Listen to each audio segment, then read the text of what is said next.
Pingsan adalah kondisi ketika seseorang mengalami kehilangan kesadaran dan kontrol terhadap otot secara mendadak, disebabkan tadi yang setelah kita bahas. Apabila korban tidak menunjukkan tanda-tanda bahaya setelah terbangun dari pingsan, ada beberapa hal yang perlu dilakukan agar kondisi tubuh cepat pulih. Yang pertama, amankan lokasi. Segeralah bawa korban ke lokasi yang aman untuk menghindari hal-hal lain yang dapat terjadi. Bawalah ke tempat yang nyaman dan pastikan dia mendapatkan udara segar. Yang kedua, hentikan aktivitas. Apabila kita sadar dari pingsan, hentikan aktivitas untuk sementara. Begitu pula saat menolong orang pingsan, mintalah orang tersebut untuk menghentikan segala aktivitasnya. Karena memaksakan diri untuk tetap melanjutkan aktivitas justru dapat berbahaya. Sebaiknya berhenti sejenak, berbaring, dan beristirahat. Kemudian, segera duduk atau berbaring. Saat kamu tersadar dari pingsan, carilah posisi yang nyaman untuk duduk atau berbaring. Atau kamu menolong orang pingsan, mintalah orang tersebut untuk duduk atau baringkan di tempat yang nyaman. Saat dalam kondisi duduk atau berbaring, letakkan kaki lebih tinggi dari kepala, lalu ganjal kaki dengan benda apapun yang ditemukan di lokasi sekitar 30 cm. Penanganan ini bertujuan untuk mengembalikan aliran darah ke otak agar kesadaran kembali pulih. Kemudian berikan minuman. Hilangan kesadaran dapat dipicu oleh gula darah rendah atau dehidrasi. Segeralah minum air putih atau teh manis. Teh manis dapat membantu meningkatkan gula darah dan mengembalikan energi yang dibutuhkan tubuh, sehingga kondisi orang setelah pingsan dapat segera pulih. Kemudian, longgarkan pakaian. Setelah memastikan kondisi korban berada di tempat yang cukup udara, jangan lupa untuk melonggarkan pakaiannya dengan membuka bagian pakaian yang ketat, seperti kanting baju. Ini bisa membantu korban untuk bernafas dan mendapatkan udara yang lebih banyak. Kemudian, temani sampai kondisi pulih. Benar-benar perhatikan kondisi korban, apakah dia perlu penanganan medis lanjutan atau tidak. Kamu bisa menemaninya hingga benar-benar pulih dan segar bugar. Yang paling penting, panggil bantuan medis. Segera panggil bantuan medis jika korban terus-menerus tidak sadarkan diri atau disertai tanda-tanda tidak lazim, seperti misalnya bibir dan wajah membiru, detak jantung yang sangat lemah, nafas sesak, dan sulit dibangunkan. Sebaiknya korban pingsan langsung dibawa ke unit gawat darurat untuk mendapatkan penanganan lebih lanjut. Itu aja sih yang bisa aku sampaikan sekitar mengenai pingsan dan bagaimana cara menangani. Assalamualaikum warahmatullahi wabarakatuh. Perkenalkan, nama saya Ananda Dwi Budianto, NPM 2010501061.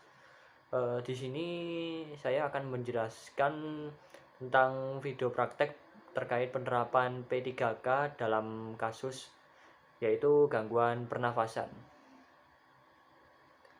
Untuk gangguan pernafasan di sini itu sebenarnya ada banyak faktor penyakit yang bisa menyerang sistem pernafasan sehingga mengganggu gangguan pada pernafasan, seperti misalnya influenza, asma, bronkitis, emfisema, tuberkulosis, dan kanker paru-paru.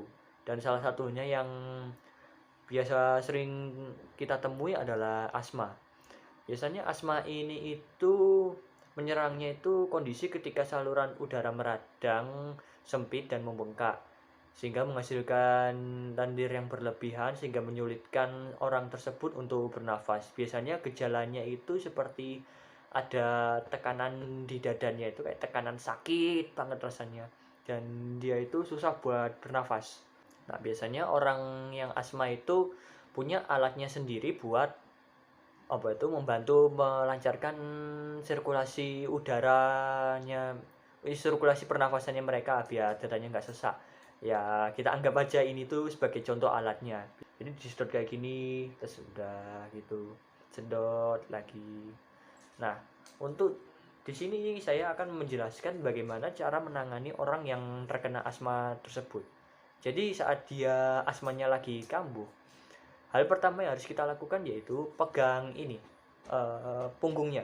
Jadi punggungnya pegang kayak begini, usahakan badan tuh dibikin setegak mungkin, jangan dingkluk. Jadi agak tegak biar sirkulasi udara lancar. Terus bimbing dia buat ambil nafas dari mulut, keluarkan juga dari mulut. Jadi seperti gini.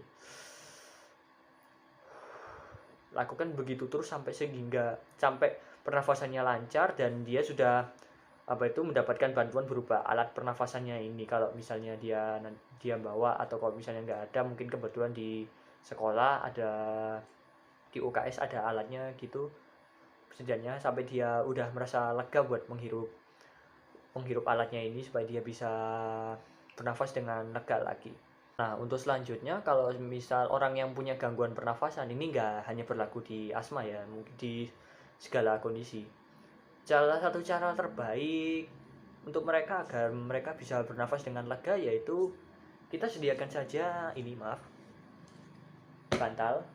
Mungkin bisa di kursi atau di mana. Sebagai contoh, saya di sini ada bantal, belakang saya ada dinding.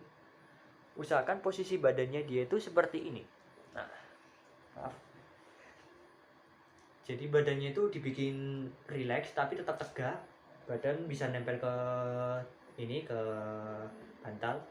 Jadi posisinya biar dia tegak gini, tujuannya biar badannya rileks dan dia bisa bernafas dengan lancar. Dan pastikan sirkulasi udara di sekitar dia itu sirkulasinya, pastikan udaranya lancar ya, jangan pakai pengap atau gimana, jangan. Sebisa mungkin yang sirkulasinya lancar. Jadi biar dia duduk tenang seperti ini, badannya tegak, kepala juga posisinya agak tegak juga. Ambil nafas yang dalam, keluarkan. Ambilnya dari mulut ya, jangan dari hidung, soalnya kalau gangguan pernafasan gini kadang-kadang nafas dari hidung agak susah. Dan untuk salah satu cara yang terakhir yaitu bisa menggunakan ini, Vicks inhaler. Di apotek-apotek ada. Ini tujuannya buat melancarkan sirkulasi pernafasan. Jadi cara makainya dia itu simple. Dia cuman gini doang, buka tutupnya, alatnya kayak gini, tinggal disedot gini, terus sudah. Ini juga salah satu cara penanganan agar orang tersebut tidak mengalami gangguan pernafasan dan membuat pernafasan kita jauh lebih lancar gitu. Demikian penjelasan saya terkait praktek penerapan P3K untuk studi kasus orang yang mengalami gangguan pernafasan. Apabila ada kesalahan mohon dimaafkan. Wassalamualaikum warahmatullahi wabarakatuh. Yaitu adalah tersengat aliran listrik. Misalkan di sini ada orang yang terkena aliran listrik, dan untuk penanganannya yang pertama bisa kita cabut atau putuskan aliran listrik. Yang kedua yaitu bisa kita singkirkan tubuh yang terkoneksi dengan aliran listrik dengan alat-alat isolator seperti kayu ini atau bambu, yang yaitu dengan cara memindahkan tubuh yang terkoneksi aliran arus. Yang kedua yaitu memindahkan korban ke tempat yang aman. Dan yang ketiga, jika korban mengalami pendarahan atau yang lainnya yang cukup parah, bisa kita hubungi layanan fasilitas kesehatan terdekat. 3. Ya, untuk kasus yang terakhir yaitu adalah luka bakar. Misalkan di sini terdapat luka bakar. Yang pertama yaitu jangan kasih plester atau lotion pada luka yang terkena bakar. 3. Ya, untuk penanganan kedua yaitu adalah kita bisa alirkan air terhadap luka yang terkena bakar. Bisa kita alirkan, lalu bisa kita lap atau gosok sedikit demi sedikit. Setelah itu bisa kita kasihkan pembalut bersih untuk menutupi luka bakar. Dan jika luka bakar mengalami parah atau cukup parah, bisa kita istirahatkan anggota tubuh yang terkena luka bakar.